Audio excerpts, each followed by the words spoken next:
Pas de boom sans cuisine. C'est si simple. Alors, avec le meuble approprié, fais en sorte que tes convives soient toujours de bonne humeur. Sur le comptoir de cuisine construit soi-même, tes convives et toi-même avez de la place pour y déguster des encas et des mojitos. Il serait tellement fâcheux qu'à la fin, quelqu'un soit assoiffé. Pour que cette belle pièce soit terminée en un jour, le mieux, c'est que tu te laisses aider par une deuxième personne. Êtes-vous prêt? Alors, préparez tout pour vous y mettre. En ligne, vous allez trouver une liste des matériaux et des outils requis. Les dimensions des découpes y sont également indiquées, et c'est avec ça qu'il est préférable que vous commenciez. Le mieux, c'est de confier la découpe du plan de travail et des panneaux d'agglomérés aux dimensions souhaitées à votre magasin Hornbach. Alors que le panneau en bois lamellé est collé, vous pouvez le découper haut la main vous-même aux dimensions souhaitées.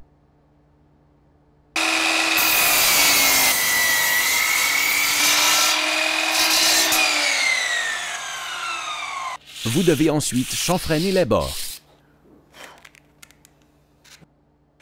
Pour que tout ait un aspect bien net, les bandes de lisière sont appliquées sur les arêtes de coupe au fer à repasser. Les bords en saillie, vous les coupez avec les coupes bordures ou en vous servant d'un cutter. Vous procédez de la même façon sur les arêtes de coupe des panneaux d'agglomérés enduits. Pour ce faire, servez-vous de la bande de lisière blanche.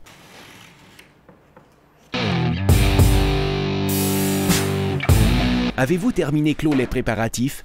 OK, il ne vous reste plus qu'à vous consacrer au montage.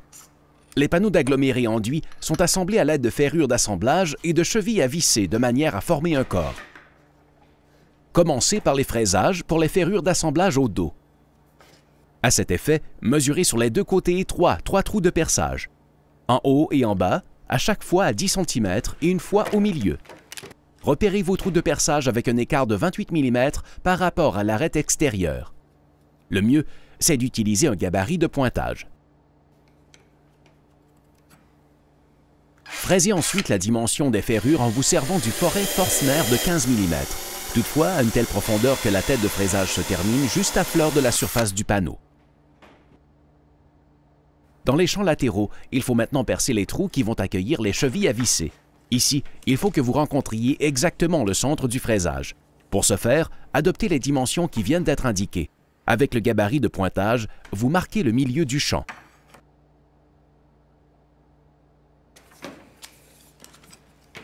Percez avec une mèche à bois de 7 mm jusqu'à l'évidement.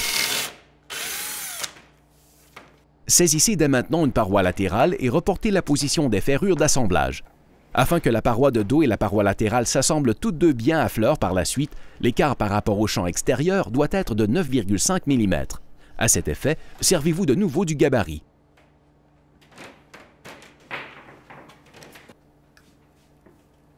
Percez sur le repérage à 9 mm de profondeur avec la mèche à bois de 5 mm. Pour ce faire, le mieux, c'est de coller de la bande autocollante sur la mèche à bois. De cette manière, vous savez à quelle profondeur vous allez pouvoir percer. Maintenant, vous pouvez visser les chevilles dans les trous. Faites la même chose pour les deux parois latérales en veillant à ce qu'elles soient symétriques. Maintenant, vous devez insérer encore une ferrure d'assemblage dans chaque fraisage. L'ouverture latérale est dirigée vers le trou de perçage. Placez quelques planches en surplus en dessous et assemblez les parois latérales au dos. À cet effet, enfichez les chevilles à visser dans les trous pré-percés dans le dos et tournez les ferrures d'assemblage fermement dans le sens des aiguilles d'une montre. Dès à présent, vous obtenez un corps en forme de U. Ensuite, c'est au tour des étagères d'être construites.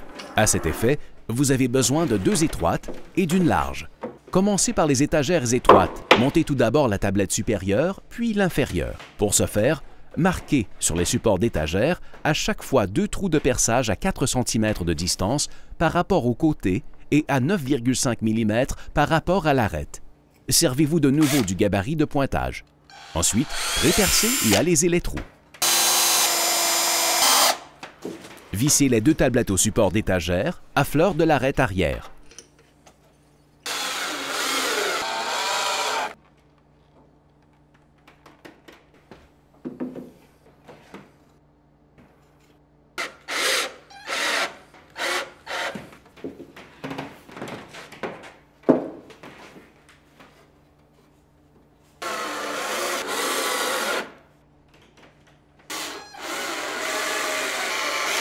Dès lors, vous pouvez monter toutes les autres tablettes suivantes.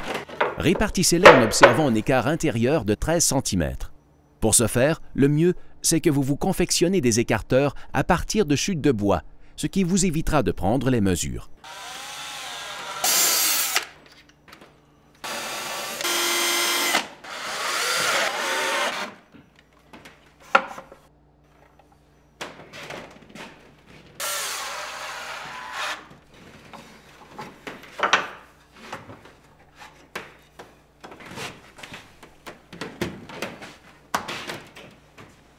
Pour l'étagère large, vous répétez les étapes que vous venez juste de réaliser. Vous observez les mêmes écarts avec une cote intérieure de 20 cm. Et votre objectif s'approche à grands pas.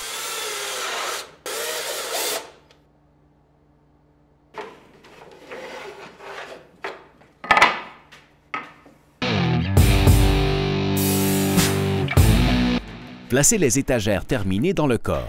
Elles doivent toutes être bien à fleur du dos. Les étroites, vous les placez à chaque fois dans les coins. L'étagère large au milieu, de cette façon, vous avez une place assise à sa gauche et à sa droite.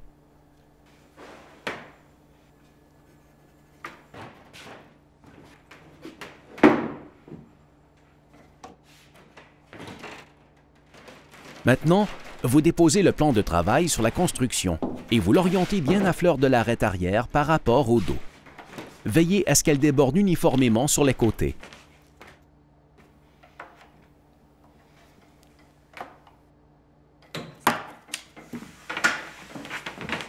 Maintenant, vous fixez le plan de travail au dos de par l'intérieur.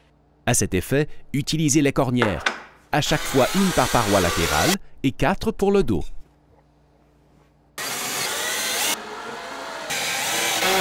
Fixez aussi les étagères sur le plan de travail en vous servant des cornières.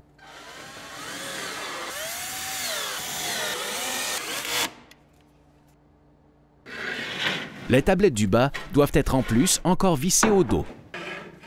Pour vous faciliter le travail, placez les planches restantes en dessous. Mesurez exactement où les étagères sont positionnées et reportez-y les mesures. Comme de coutume, prépercez, alésez, vissez.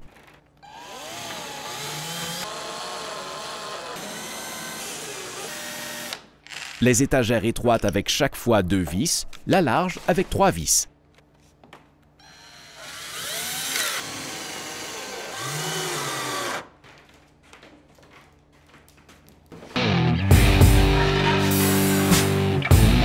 Maintenant, vous n'avez plus qu'à enficher les capuchons de recouvrement sur toutes les têtes de vis visibles.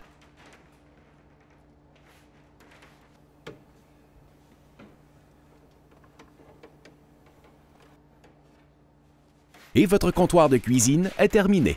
Il ne vous reste plus qu'à faire la boum.